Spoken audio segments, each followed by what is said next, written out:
नमस्ते, the freedom में आपका स्वागत है। ये जो जगह देख रहे हैं महिला चरखा समिति, पटना के कदम कुआं में स्थित ये वो जगह है जहां पर 1942 की अगस्त क्रांति और 1975 की संपूर्ण क्रांति का नायक रहा करता था। जी हाँ, ये आवास है लोकनायक जयप्रकाश नारायण का। और यहाँ पर भारत का शायद ही कोई वरिष्ठ नेता ऐसा हो जो यहाँ पर न पहुँचा हो। सबका यहाँ आना जाना रहा है।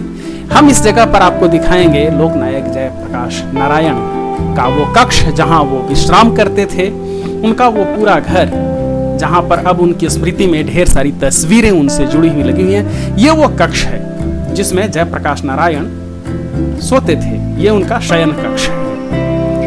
सुरक्षा के ख्याल से और चीजें खराब ना हो इसलिए वो अंदर न जाने के लिए लिख दिया गया है। ये वो बिछावन है, ये वो बिस्तर है जयप्रकाश नारायण का जहां पर वो सोते थे। आप देख रहे हैं बगल में कुर्सी लगी हुई है और इस कमरे में उनके उपयोग की लगभग सारी चीजें। इसी कमरे में उन्हें डायलिसिस भी दिया जाता था क्योंकि उनकी किडनी खराब हो गई थी। तो ये इसी कमरे में एक कोने में ये एक पट लगा हुआ है।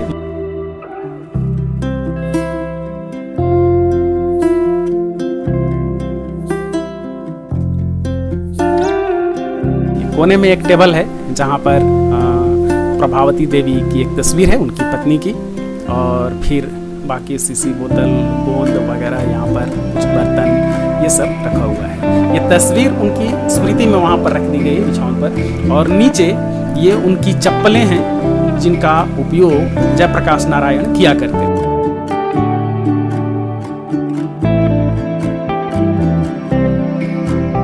ये फिर आप देखिए जयप्रकाश नारायण द्वारा उपयोग में की गई वस्तुएं शीशे से ढक करके एक ऊपर से ऐसा बना करके अलमीरा जैसा रखा गया है कि आप ऊपर से देख पाएं और सुरक्षा के ख्याल से किसी तरह का इसमें संक्रमण नहीं हो, खराब नहीं हो, गंदे नहीं हो, टूटे फटे नहीं, लोग छुए नहीं, इसलिए इसे शीशे में कैद करके रखा गया है। ये बर्तन हैं, उनके इस्तेमाल के बर्तन, और ये सब कुछ वहाँ सुरक्षित रखा हुआ है।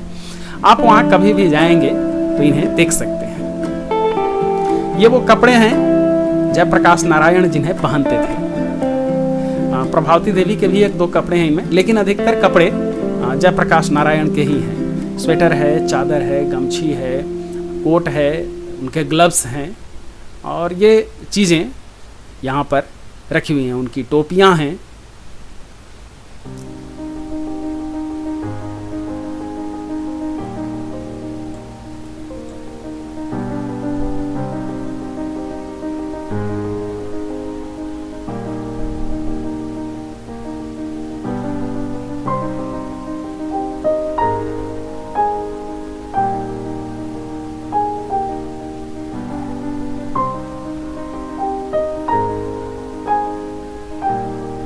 ये आप जो देख रहे हैं उन्हें उपहार में अलग अलग जगहों से ये चीज़ें मिली थी, कहीं उनके जाने पर, और कुछ जगहों से भेजी गई थी। और ये सब उपहार में मिली वस्तुएं हैं जिन्हें उसी तरह से रखा गया है ताकि लोग देख सकें और ये सभी सामान सुरक्षित भी रहें, खराब नहीं हो, चोरी नहीं हो।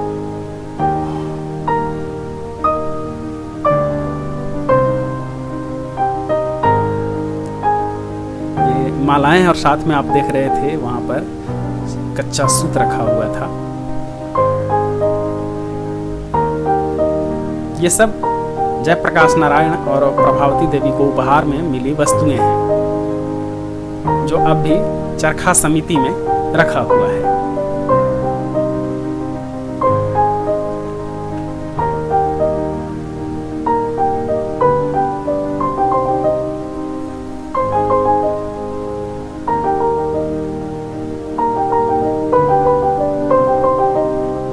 ये प्रभावती देवी के इस्तेमाल की चीज़ें हैं। जयप्रकाश नारायण की पत्नी जिन चीज़ों का इस्तेमाल करती थी अपने दैनिक जीवन में, वो सब हैं। के कलम, कागज़, थर्मस, ब्रश, पूजा वगैरह के बर्तन। देखिए आरती का भी एक छोटा सा दिया। हालांकि जयप्रकाश नारायण खुद नास्तिक थे, लेकिन उनकी पत्नी आस्था रखती थी। ये पेटी चरखा है जो लोग चरखा के बारे में जानते होंगे वो जानते होंगे ये पेटी चरखा है जिसे आसानी से कहीं ले जाया जा सकता है। इसका काफ़ी प्रचलन रहा है जब चरखा का दौर था, जब चरखा काटे जाते थे। और ये वो पेटी चरखा था जिसे प्रभावती देवी अपने इस्तेमाल में रखती थी। ये उनकी चूड़ियाँ वगैरह हैं, उनका चश्मा भी है, एक शीशा निकला हुआ था। और ये प्रभावती देवी का शयन कक्ष है। हुआ ये था कि पहले तो साथ में ही रहते थे, जो पहले आप कमरा देख रहे थे, लेकिन बाद में चूंकि तबीयत खराब रहने लगी, कैंसर संभवतः हो गया था प्रभावती जी को, तो फिर जयप्रकाश नारायण को तकलीफ नहीं हो, उन्हें वो आराम से रह सकें, इसलिए प्रभावती जी ने अपना कमरा अलग कर लिया था सोने का। और ये प्रभावती देवी का कमरा है। हालांकि अब ये इस कमरे में जाने पर थोड़ा अफसोस आपको होगा, रंगाई पुताई हुए लगता है बहुत अरसा बीत चुका है। ऊपर से जो छत वगैरह की जो रंगाई पुताई है वो उखड़ रही है। थोड़ा सा इसे अधिक ख्याल इसका रखा जाना चाहिए था। ये देश की अमूल्य धरोहर है, ये सिर्फ एक कमरा या सिर्फ एक ये जगह नहीं है। ये सब तस्वीरें हैं। जब आप चरखा समिति में जाएंगे तो बहुत सारी ऐसी तस्वीरें मिलेंगी।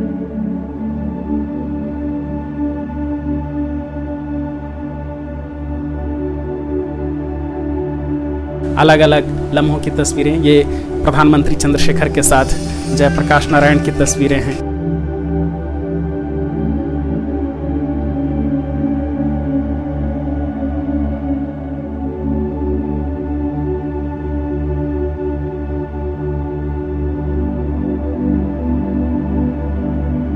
ये सब आप तस्वीरें देख रहे हैं जो चरखा समिति में अलग अलग जगहों पर, दीवारों पर, सीढ़ियों पर, जहाँ तो लोग आसानी से जयप्रकाश नारायण को महसूस कर सकें, उनकी पूरी जिंदगी को देख सकें, समझ सकें, इस तरह से लगाई गई हैं।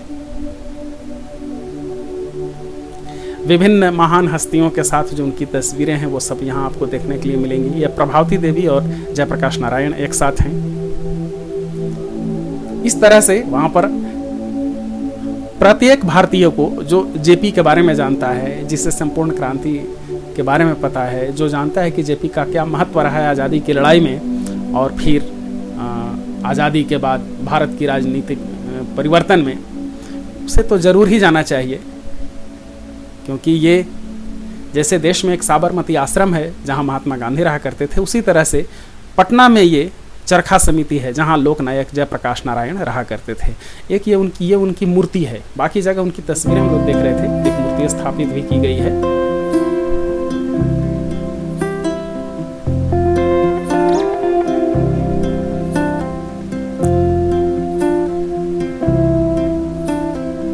ये सारी तस्वीरें आप देख रहे हैं जयप्रकाश नारायण की, अलग कभी एकल भी और या फिर विभिन्न हस्तियों के साथ या विभिन्न मौकों पर अलग अलग जो तस्वीरें ली गई हैं। ये खास तस्वीर है। ये जो अलग अलग आप देख रहे हैं, जब हजारीबाग जेल से 1942 में जयप्रकाश नारायण फरार हुए थे तो इतने लोगों के साथ जो लोग उनके साथ थे, जिन लोगों के साथ जेल से वो फरार हुए थे हजारीबाग जेल से, वो सारे लोगों की उन सब की तस्वीरें इसमें हैं। इसमें लिखा भी गया हुआ है, जो ये तस्वीर जहाँ पर लगी हुई है,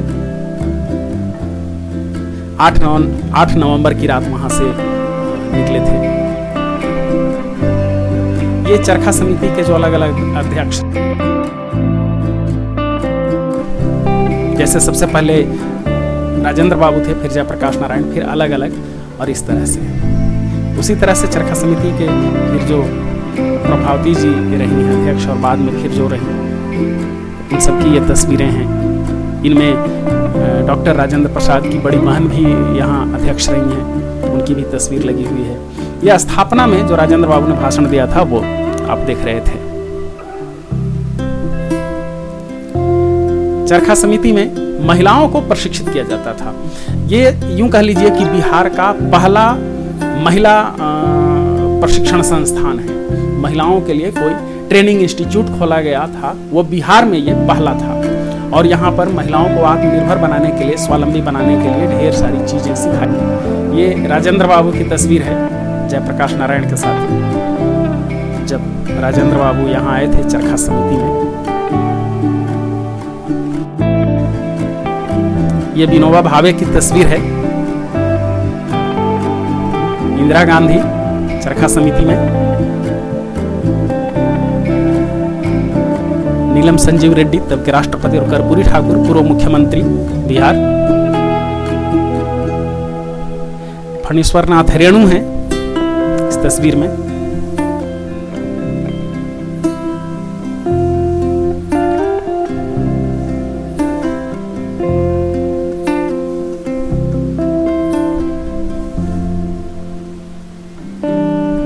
ये अलग अलग अखबारों की कटिंग है जो जयप्रकाश नारायण के बारे में।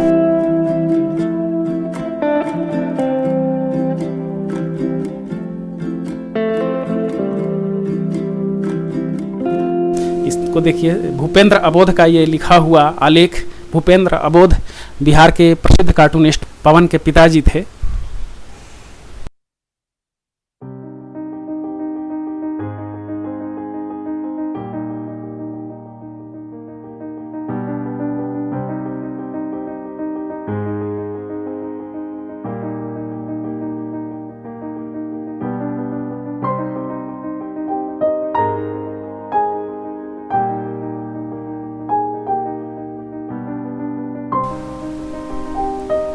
यहाँ संपूर्ण क्रांति से संबंधित जो भी अखबारों में उस दौरान छपे थे आलेख, आर्टिकल्स, वो आप यहाँ पर देख सकते हैं, यहाँ पर लगे हुए हैं।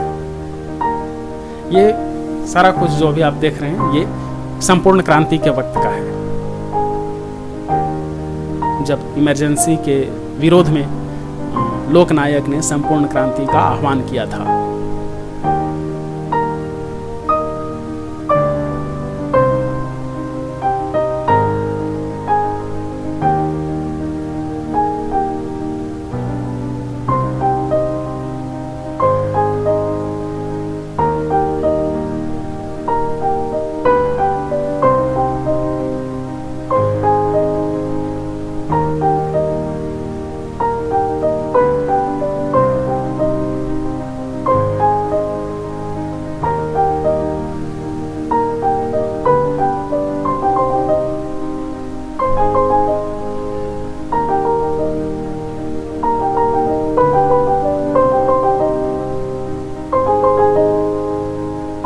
ये सारी छपी हुई सामग्री उस दौर की है जब देश में संपूर्ण क्रांति चल रही थी, जब सत्ता परिवर्तन का समर शुरू हो चुका था, जब पहली बार कांग्रेस हुकूमत को उखाड़ करके और जनता पार्टी की पहली देश में गैर कांग्रेसी सरकार बनी थी।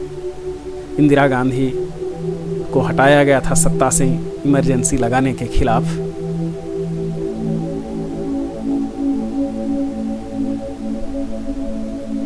ये अटल बिहारी की लिखी हुई 2 कविताएं हैं जो उन्होंने जेल में लिखी थी इमरजेंसी के दौरान।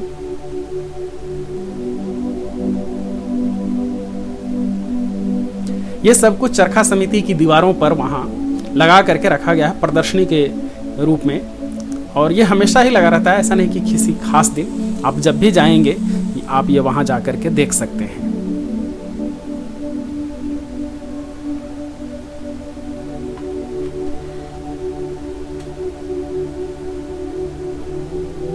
और ये फिर जब जयप्रकाश नारायण का निधन हो गया तब की ये तस्वीरें हैं अलग अलग अखबारों में जो छपी थी।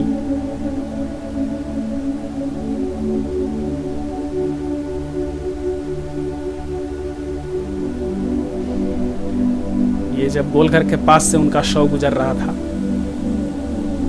ये आप जयप्रकाश नारायण की विभिन्न तस्वीरें देख रहे हैं। यहाँ आकर के जो अभी सबसे अधिक आपको अफसोस ये होगा कि इतना बड़ा जो ये जगह है, इतना स्मरणीय जगह है, और फिर भी इस जगह को बिहार के पर्यटन स्थल के रूप में कहीं भी दिखाया नहीं जाता, कहीं भी इस जगह का जिक्र नहीं किया जाता है, जबकि यहाँ देश के तमाम बड़े नेता आए हैं, रहे हैं। ये अध्ययन एवं शोध केंद्र है, यहाँ विभिन्न तरह की किताबें हैं, शोधार्थी आते हैं। यहाँ पर एक पुस्तकालय भी है जहाँ पर तमाम तरह की किताबें हैं।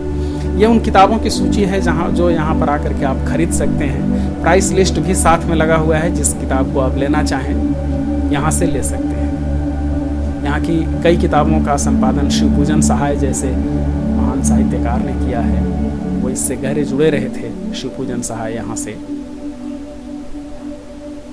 ये शोध संस्थान की तस्वीरें हैं।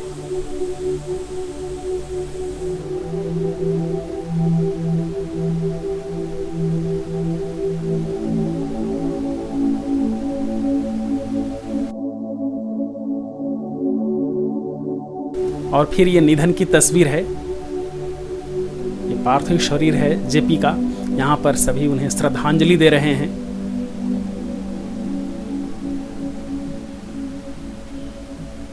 ये उनका शव ले जाया जा रहा है दाह संस्कार करने के लिए। देश के तमाम नेता उस समय पहुंचे हुए थे। ये उनकी शव यात्रा का दृश्य है। गोलघर के पास जब उनका वहां से शव गुजर रहा था उस समय का ये गोलघर है। और ये फिर जब लोग वहां पर पहुंचे चिता भूमि पर जहां उनका अंतिम संस्कार किया गया, दाह संस्कार किया गया, ये अखबारों में उनकी मृत्यु के बाद जो खबरें छपी थी वो हैं।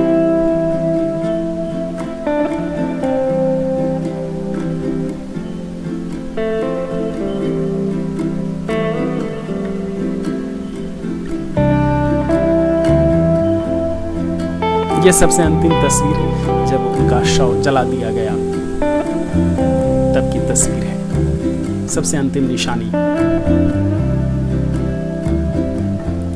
यहाँ पर एक ये सूची भी टंगी हुई है जिसमें आप देख सकते हैं कि जयप्रकाश नारायण के जीवन में मुख्य रूप से कब क्या क्या जीवन के खास बिंदु रहे, उनके जन्म से लेकर के उनकी शादी, उनका अध्ययन, आज़ादी में जिस तरह से उनका योगदान रहा, या फिर जब उन्होंने कांग्रेस समाजवादी दल की स्थापना की, फिर जब गिरफ्तार हुए, जब जेल से मुक्त हुए या फरार हुए, जब आज़ाद दस्ते का गठन किया, गिरफ्तार हुए, या फिर जब उन्होंने दोबारा संपूर्ण क्रांति किया, वो सब कुछ यहाँ पर आपको सन ईस्वी के साथ बताया गया है।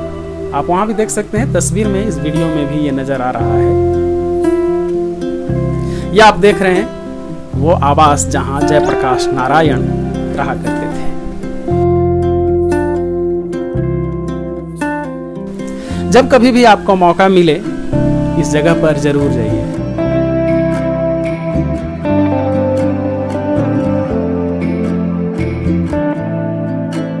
ये जगह साबरमती आश्रम की ही तरह पवित्र है और यहाँ पर हमारे देश के महान नेताओं की स्मृतियां हैं।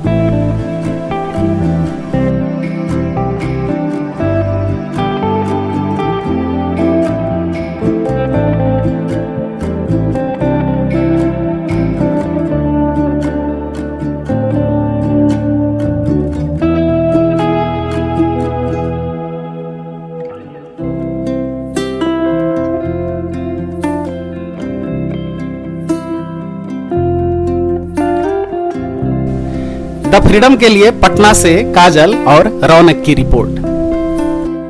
हमारे साथ जुड़े रहने के लिए द फ्रीडम को सब्सक्राइब करें। धन्यवाद। जय हिंद।